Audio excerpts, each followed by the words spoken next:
Class 10th mathematics 8 centimetre त्रिज्या वाले एक ठोस गोले से 1 सेंटीमीटर त्रिज्या वाले कितने गोले बनाए जा सकते हैं। तो इसमें जो है गोला का फॉर्मूला लगेगा और 2 त्रिज्या दिया है तो एक को हम लिखते हैं बड़ा त्रिज्या, यहाँ लिखना होगा हल। सेम इसी तरह बनाना होता है। इस टाइप का क्वेश्चन अंक चेंज करके क्वेश्चन देता है कभी कभी। यहाँ पर जो है 5 दे देता है, कभी कभी 3 दे देता है। तो इसको जो है हम बड़ा आर लिखते हैं। यहाँ लिखते हैं आर बराबर 8 सेंटीमीटर और एक और त्रिज्या दिया है 1 सेंटीमीटर, तो इसको छोटा आर लिखते हैं, आर बराबर 1 सेंटीमीटर। अब यहाँ लिखना होगा प्रश्न से गोला का आयतन, 2 गोला का आयतन को जो है भाग करना है। तो यहाँ एक बट्टा खींचना होगा। गोला का आयतन होता है 4/3 पाई, ऊपर में जो है बड़ा आर का क्यूब और बट्टे में सेम इसी तरह लिखना है 4/3 पाई, आर का मान छोटा वाला लिखना है आर क्यूब। अब 4/3 पाई 4/3 पाई पूरा कट जाएगा तो ऊपर में बचा है कितना R1, ऊपर में है आर क्यूब और बट्टे में है आर क्यूब, यानी बड़ा आर का क्यूब और बट्टे छोटा आर का क्यूब। अब यहाँ बराबर देना है। यहाँ जो आपको बिल्कुल नीचे बनाते जाना है, यहाँ जगह कम है इसलिए साइड में बनाते हैं। आर का मान कितना है बड़ा आर का 8, तो यहाँ लिखना होगा 8 का क्यूब और बट्टे छोटा आर का मान है 1 का क्यूब, यहाँ बराबर देना है। 8 का क्यूब, 8 को 3 मरतबा गुना करेंगे, 8 गुन्ने 8 गुन्ने 8 तो होगा 8 का क्यूब होता है 512। 8 को 3 मरतबा गुना करना होगा लिख के, 8 गुन्ने 8 गुन्ने 8 तो 8 64 और 64 को फिर 8 से गुना करेंगे तो होगा 512 और 1 का क्यूब तो 1 ही होगा तो 1 को छोड़ देना है, यही जो है आंसर हो जाएगा 512।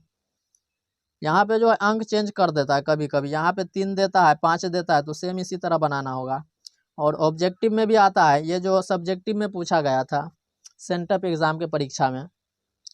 और दूसरा क्वेश्चन जो है ये भी पूछा गया था, दूसरा क्वेश्चन भी पूछा गया था 2 मार्क्स में। और इस टाइप का क्वेश्चन जो है पूछा जाता है। इस साल भी फाइनल एग्जाम में बिहार बोर्ड में पूछा गया था सेकेंड पाली में, लेकिन अंक चेंज रहता है। तो देखिए क्वेश्चन पहले पढ़ते हैं। के किस मानों के लिए समीकरण x² - 4 के x + k बराबर 0 के मूल समान होंगे। जब भी मूल समान हो तो हम फॉर्मूला लगाएंगे d बराबर b² - 4ac बराबर 0, यानी d का जो मान होता है विवेचक बराबर 0 लिखना होगा, यानी d बराबर 0 लिखना होगा। तो पहले क्वेश्चन को उतारेंगे, यहाँ लिखेंगे हल। सब्जेक्टिव में सेम इसी तरह बनाना है जैसे हम बता रहे हैं सेम। क्वेश्चन दिया है x² - 4 के x + k बराबर 0। अब इसमें जो है a का मान लिखते हैं, a बराबर x² का गुणांक कुछ नहीं दिया है तो 1 होगा यहाँ, कॉमा b का मान x का गुणांक, तो x से पहले जितना है सब b का मान होगा -4k कॉमा और c का मान लास्ट वाला k। अब क्वेश्चन में दिया है मूल समान है यानी मूल बराबर है, तो यहाँ लिखेंगे मूल समान का मतलब होता है बराबर, यहाँ लिखेंगे मूल समान है। जब भी मूल समान हो तो लिखेंगे d बराबर b² - 4ac बराबर 0। अब यहाँ बराबर है तो यहाँ तीर का निशान, d को छोड़ देना है। b का मान है -4 के, यहाँ लिखेंगे -4, b का मान है -4 के, यहाँ लिखेंगे -4 के, स्क्वायर है यहाँ b में स्क्वायर है तो स्क्वायर -4 गुन्ने a का मान है 1 फिर गुना c का मान k बराबर 0, फिर तीर का निशान देना है। 4 का स्क्वायर 16 और k का स्क्वायर k², -4k का स्क्वायर होगा 16k² माइनस 4 को 1 में और k में गुना करेंगे तो 4k बराबर 0। अब दोनों में से 4k कॉमन लेंगे 4k, तो इसमें बचेगा 4k और इसमें -1 बराबर 0।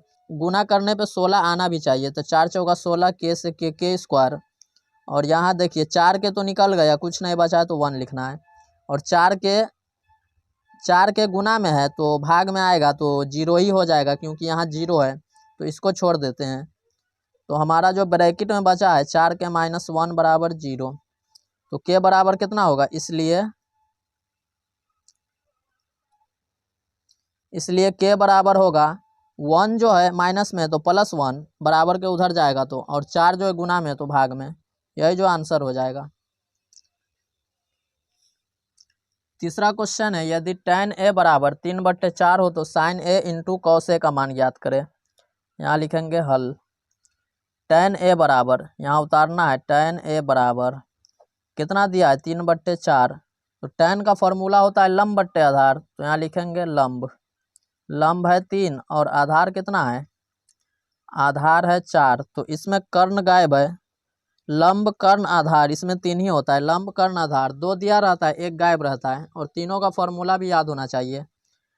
कर्ण पूछ रहा है तो यहाँ लिखेंगे कर्ण बराबर रूट लंब स्क्वायर प्लस आधार स्क्वायर, ये फॉर्मूला होता है लंब स्क्वायर प्लस आधार स्क्वायर रूट के अंदर। अब जो है मान रखना है बराबर, लंब का मान है 3, 3 का स्क्वायर प्लस आधार का मान है 4, 4 का स्क्वायर, रूट 3 का स्क्वायर 9, 4 का स्क्वायर 16, जोड़ेंगे तो रूट 25 और रूट 25 का वर्गमूल 5। अब जो है हमको मान बताना है sign A into cos A, यहाँ पर हम बताते हैं घेर के, साइन ए इंटू यानी गुना का निशान है कॉस ए। अब यहाँ बराबर देना है, साइन का होता है लंब बट्टे कर्ण, तो लंब कितना है 3 और कर्ण है 5, फिर गुना।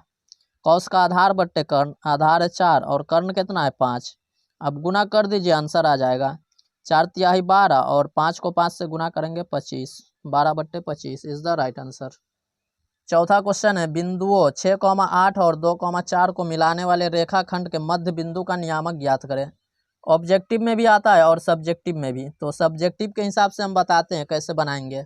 ऑब्जेक्टिव में तो आप फॉर्मूला लिखिए और उस पर मान रखिए, 2-3 लाइन में आंसर आ जाएगा, लेकिन सब्जेक्टिव में हमको अच्छे से एक्सप्लेन करके बनाना, यहाँ लिखना होगा हल, अच्छे से एक्सप्लेन करके बनाना होगा। क्वेश्चन दिया है 6,8, तो पहला वाला होता है x1 y1, उसके बाद 2,4 x2 y2, मध्य बिंदु का नियामक, यहाँ फॉर्मूला लिखेंगे।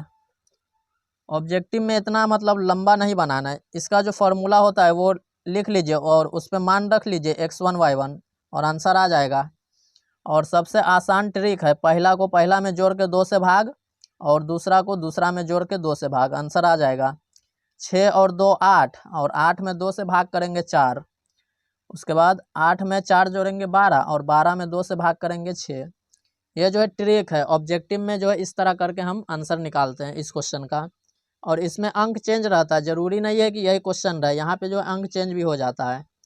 ऑब्जेक्टिव में जो है आपको शॉर्ट तरीका से बना लेना है, लेकिन सब्जेक्टिव में जो है आपको अच्छे से बनाना होगा।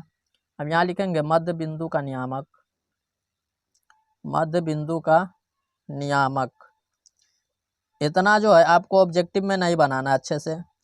ये दोनों को जोड़ देना है 2 से भाग और ये दोनों को जोड़ के 2 से भाग, आंसर आ जाएगा कॉमा में। 6 और 2 8, 8 का आधा 4 और 8 4 12, 12 का आधा 6, ऐसे भी बना सकते हैं, आधा कर दीजिए। अब इसका फॉर्मूला होता है x1 plus x2/2 comma y1 plus y2/2। अब मान रखना है x1 पहला वाला, x2 नीचे में पहला वाला और बट्टे 2 कॉमा y1 कितना है, y1 है 8, उसके बाद प्लस और y2 है 4 और बट्टे में 2, x1 है 6 और x2 है 2, तो 6 और 2 होगा 8 और बट्टे में 2 कॉमा 8 और 4 12 बट्टे 2, कटाएंगे 4 और comma 6 is the right answer. आपको सब्जेक्टिव में जो है इतना बनाना होगा, यहाँ से सेम जो बना है सेम इसी तरह, और ऑब्जेक्टिव में आप शॉर्ट तरीका से आंसर निकाल लीजिए। अब आखिरी क्वेश्चन बताते हैं, 5वां क्वेश्चन, लास्ट क्वेश्चन है, 2 संख्याओं का मौसा और लसा क्रमशः 20 और 5 है, तो यदि दूसरी संख्या 5 है तो पहली संख्या ज्ञात करें। तो यहाँ लिखेंगे हल। मौसा, मौसा को हम चाहे तो HCF लिख सकते हैं अंग्रेजी में। HCF बराबर कितना दिया है 20, उसके बाद लसा यानी LCM, LCM का मान है 5। पहली संख्या ज्ञात करना है, दूसरी संख्या को B बोलते हैं, B का मान है 5 और A बराबर वाट, यानी पहली संख्या A बराबर वाट। अब इस तरह के क्वेश्चन में 3 मान दिया रहता है और 1 गायब रहता है, कोई भी गायब हो सकता है, कोई भी संख्या का मान, या तो HCF गायब हो सकता है या तो LCM या B का मान या A का। तो इसमें जो है A का मान ज्ञात करना है, तो A बराबर फॉर्मूला होता है बट्टे में B और ऊपर होगा HCF गुन्ने LCM, HCF गुन्ने LCM। अब A का मान लिखना है तो A को छोड़ देते हैं, यहाँ लिखते हैं HCF कितना है 20 और गुना करना है एलसीएम 5 और बी का मान भी है 5। अब इसको जो है हम काट कूट करेंगे, 5 से 5 कटेगा तो आंसर कितना होगा 20 इज द राइट आंसर। अगर हम ए को लेकर बनाएंगे तो यहाँ तीर का निशान देना होगा। इसमें जो है तीनों चारों का हम फॉर्मूला लिख देते हैं नीचे। इसमें ए का मान पूछा गया है, अगर बी का मान पूछा जाए तो फॉर्मूला लिखना है बट्टे में ए HCF गुन्ने एलसीएम। अगर एलसीएम का मान पूछा जाए तो लिखना है ए गुन्ने बी बट्टे HCF। और अगर HCF का मान पूछा जाए HCF बराबर तो हमको लिखना होगा ए गुन्ने बी और बट्टे एलसीएम। यही चारों फॉर्मूला पे क्वेश्चन बनता है इस टाइप का क्वेश्चन। तो चलिए फिर मिलते हैं अगले वीडियो में।